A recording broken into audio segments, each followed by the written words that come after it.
नमस्कार प्रिय दर्शक, आपके अपने YouTube चैनल विश्व ज्योतिष केंद्र में आपका स्वागत है। आप अपनी कुंडली का विश्लेषण कराना चाहते हैं, कुंडली का मिलान कराना चाहते हैं, किसी शुभ मुहूर्त के विषय में जानना चाहते हैं, खराब ग्रह दशाओं के उपाय या समस्याओं का समाधान या पूजा पाठ आदि कराना चाहते हैं, हमारे नंबर पर कॉल कर सकते हैं, व्हाट्सएप मैसेज कर सकते हैं।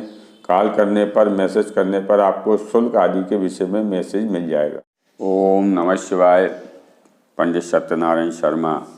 आज मैं आपको तीसरे भावेश का 12 भावों में फल बताने जा रहा हूँ। आप अपनी स्वयं की कुंडली देखकर जान सकते हैं कि हमारे तीसरे भाव का स्वामी किस भाव में बैठा हुआ है तो क्या फल देगा। ये प्रथम भाव है, ये दूसरा भाव है, ये तीसरा भाव है, जिसमें अपन तीसरे भाव के लिए बता रहे हैं। ये चौथा है, ये पांचवा है, छठा है, सातवां है, आठवां है, नवा है, ये 10वां भाव है, ये 11वां भाव है, ये 12वां भाव है। पापक ग्रह हैं वह एक तो सूर्य है, दूसरा मंगल है, तीसरा शनि है। सूर्य की जो राशि है, जो उसका स्वामी है, 5 नंबर राशि है। चंद्रमा है, 4 नंबर की राशि है, कर्क राशि है। मंगल 1 नंबर और 8 नंबर की राशि का अंक है, जो मेष राशि और वृश्चिक राशि है। बुध तीसरे और छठे नंबर की राशि है, मिथुन राशि और कन्या राशि है। गुरु 9 नंबर और 12 नंबर की राशि है, जो धनु राशि मीन राशि है।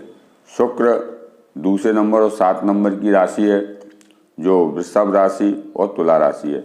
शनि 10 नंबर और 11 नंबर की राशि है, जो मकर राशि और कुंभ राशि है। तो अपन तीसरे भाव का जो विचार करते हैं, लघु उद्योग, साहस, पराक्रम, भाई बहन का विचार, छोटे भाई बहनों का विचार करते हैं। बाहुबल से धन उपार्जन करना, इसका विचार अपन करते हैं। तीसरे नंबर भाव का जो स्वामी है कोई भी हो सकता है।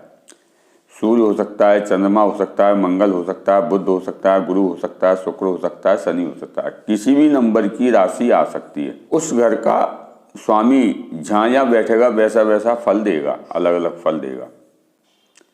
यदि स्वामी उच्च राशि में होगा तो और अच्छा फल देगा, नीच राशि का होगा तो खराब फल देगा और फल में कमी आएगी। जी मैंने सूर्य 1 नंबर की यदि राशि में होता है तो उच्च का होता है, और 7 नंबर की राशि में होता है तो नीच का होता है। इसी प्रकार चंद्रमा 2 नंबर की राशि में उच्च का होता है और 8 नंबर की राशि में नीच का होता है। इसी प्रकार मंगल 10 नंबर की राशि में उच्च का होता है और 4 नंबर की राशि में नीच का होता है। बुध 6 नंबर की राशि में उच्च का होता है और 12 नंबर की राशि में नीच का होता है। इसी प्रकार गुरु 4 नंबर की राशि में उच्च का होता है, 10 नंबर की राशि में नीच का होता है। इसी प्रकार शुक्र जो है 12 नंबर की राशि में उच्च का होता है, 6 नंबर की राशि में नीच का होता है। इसी प्रकार शनि 7 नंबर की राशि में उच्च का होता है और 1 नंबर की राशि में नीच का होता है। ग्रह जिस नंबर की राशि में बैठेंगे तो वैसा ही फल भी देते हैं। फल यदि उच्च का है या स्वग्रही है तो भी अच्छा फल देगा। और इसमें पापक ग्रह कारक होते हैं, जिसमें मंगल विशेष कारक होता है। यदि मंगल बैठ जाए तो व्यक्ति अपने बाहुबल से अपने किसी भी कार्य को सफल करने में सक्षम होता है और मेहनती होता है। यदि पापक ग्रह बैठता है तो अपन किसी भी ग्रह को अपन लेके चलते हैं, कोई भी ग्रह अपन ले लें, जैसे कि मंगल को ही ले लिया अपन ने। यदि मंगल प्रथम भाव में बैठेगा, ऐसा जातक एक तो लंपट होता है, मतलब कामी पुरुष होता है और व्यभिचार करने वाला होता है, और अपने स्वजनों का, अपने मित्रों का, भाई बंधुओं का भेदी भी होता है। मतलब भेदी से मतलब कोई बात होती है, कोई बात उसको रखना है, गुप्त रखना है या किसी को बताना नहीं, तो उस चीज़ को भी ओपन कर देता है, मतलब बता देता है। और सेवा परायण होता है। दुष्ट मित्रों से उसकी मित्रता रहती है। जिद्दी स्वभाव का होता है और कटुभाषी होता है। उसके जो बोलने की जो वाणी होती है बहुत कटु होती है। और यदि इसमें शुभ ग्रह बैठ जाए, चंद्रमा बैठ जाए, बुध बैठ जाए, गुरु बैठ जाए, शुक्र बैठ जाए, शुभ ग्रह बैठ जाए, फल बहुत ही अच्छा देता है और अपने बाहुबल से वह धन को उपार्जन करता है और मेहनती होता है। उसकी पत्नी यदि शुभ ग्रह बैठा हुआ है तो उसकी पत्नी भी अच्छी होती है, सुंदर होती है। तीसरे भाव का स्वामी यदि द्वितीय भाव में बैठ जाए तो ऐसा जातक भिक्षुक होता है, इसी से ये द्वारा धन उपार्जन करता है और निर्धन होता है, उसके पास धन की कमी रहती है। अल्प आयु होता है, अपने बंधुजनों से उसका विरोध होता है, जो उसके घर के व्यक्ति होते हैं तो उससे उनका विरोध होता है और उनसे उसकी बनती नहीं है। और यदि शुभ ग्रह बैठ जाए तो जातक बली होता है और शक्तिशाली हो जाता है। यदि शुभ ग्रह बैठ जाता है तो उस फल में वृद्धि करता है। यदि उच्च का बैठ जाए या स्वग्रही होकर बैठ जाए तो उस फल में वृद्धि कर देगा। यहाँ पे शुभ ग्रह का बैठना अच्छा होता है। यदि तृतीय भाव का स्वामी यदि तीसरे भाव में बैठा हुआ है तो वह बली होता है, पराक्रमी होता है, सर्वप्रिय होता है, सबों का प्रिय होता है, परिवार का भी प्रिय होता है और बाहर के जो हैं इष्ट मित्रों का भी प्रिय होता है। गुरु एवं देव भक्त होता है और किसी बड़े अधिकारी से, उच्च अधिकारी से कृपा पात्र होता है और किसी IAS ऑफिसर हो, किसी बड़े नेता से उसके संबंध बहुत अच्छे रहते हैं और उनके द्वारा उसको लाभ मिलता है और उनके द्वारा धन को प्राप्त करता है। उनके द्वारा व्यापार में उसको कार्य क्षेत्र में सफलता मिलती है और मेहनती भी होता है और भाग्य स्थान को देखता है तो भाग्य की वृद्धि भी करता है साथ में।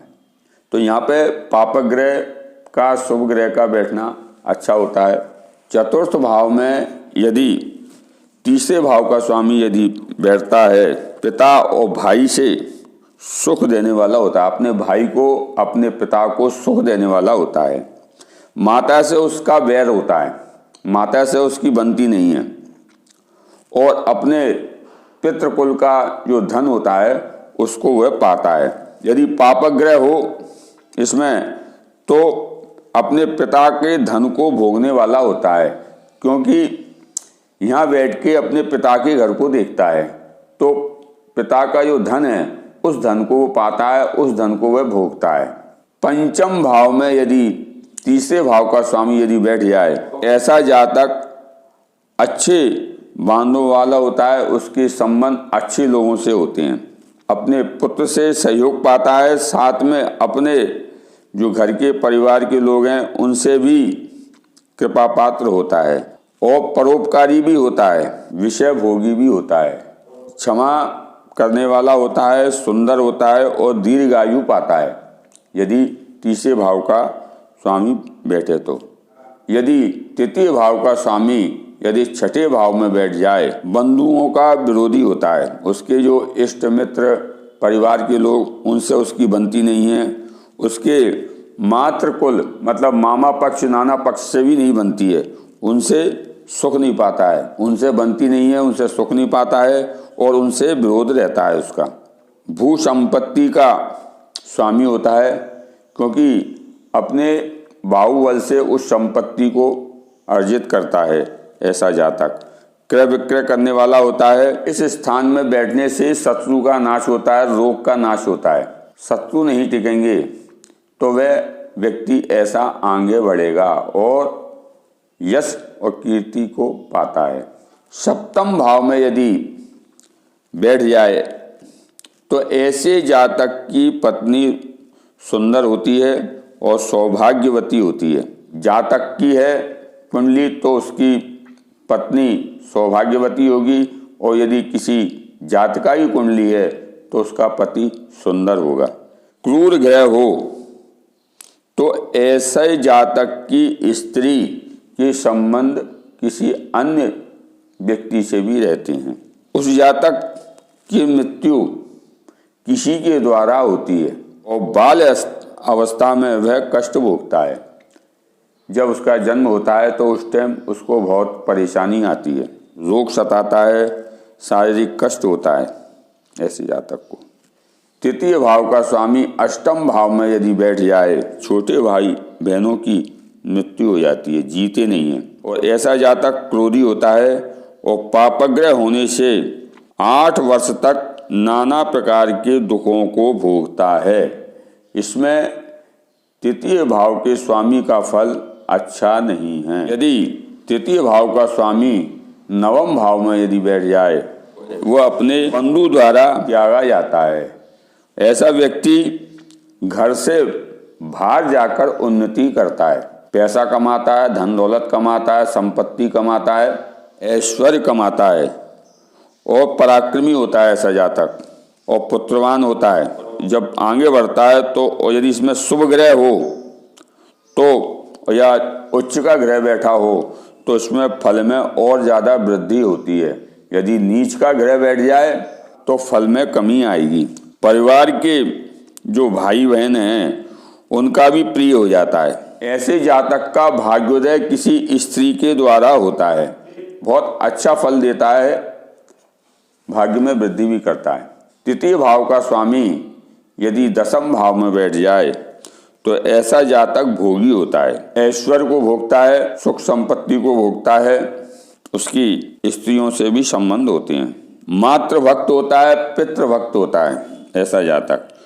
उच्च अधिकारी के द्वारा, बड़े अधिकारी से, बड़े नेताओं से मान सम्मान पाता है, उसका लोग आदर भी करते हैं और उसका सहयोग भी करते हैं। और स्त्री समुदाय में अति प्रिय होता है, स्त्रियों का अति प्रिय होता है ऐसा जातक। कर्म क्षेत्र में सफलता पाता है और भाग्यवान होता है, बलवान होता है, पवित्र होता है, दृढ़ एवं प्रतिज्ञ होता है। मतलब जो प्रतिज्ञा ले ली है, जो संकल्प ले लिया है, उस संकल्प को पूरा करने में सक्षम होता है। और अच्छे मित्र होते हैं, पर उसकी स्त्री जो होती है वह क्रूर स्वभाव की होती है, मतलब तेज तर्राट होती है।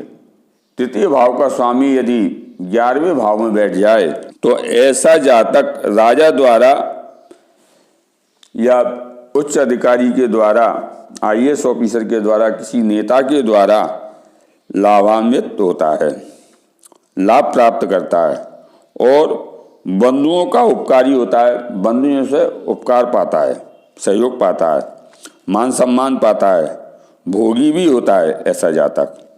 अपनी भुजा से धनोत्पार्जन करता है, धन की वृद्धि करता है, परंतु उसको रोग भी होता है, साथ में रोगी भी होता है।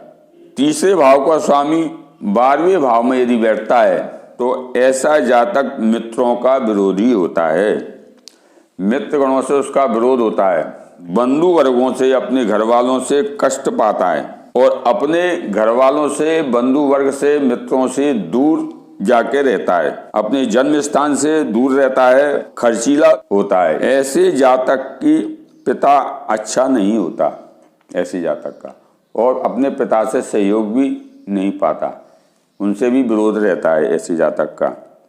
और यदि पापग्रह हो तो पिता से नहीं बनेगी, माता से भी नहीं बनेगी, और यदि किसी अच्छे अधिकारी से उसके संबंध हैं तो उनसे भी उनकी बिगड़ेगी। तो ये भाव में यदि बैठना अच्छा नहीं है। और यदि इसमें पापक ग्रह बैठता है, यदि तृतीय भाव का स्वामी यदि इसमें बैठता है तो ये भी पापक ग्रह बैठना अच्छा नहीं होता, और शुभ ग्रह बैठेगा तो अच्छा फल देगा। तो ये मैंने आपको बताया तीसरे भाव के स्वामी का 12 भाव में कैसा कैसा फल रहता है। यदि ग्रह उच्च का होगा तो उस घर की वृद्धि करेगा, और यदि नीच का होगा तो फल में कमी आएगी। तो इस पे भी अपन विचार करें। यदि स्वग्रही होगा तो अच्छा फल देगा, मूल त्रिकोण राशि में हो, उच्च का हो, स्वग्रही हो तो उस भाव में वृद्धि होती है। ये वीडियो आपको अच्छी लगी हो तो इसको लाइक करें, शेयर करें, सब्सक्राइब करें। ओम नमः शिवाय।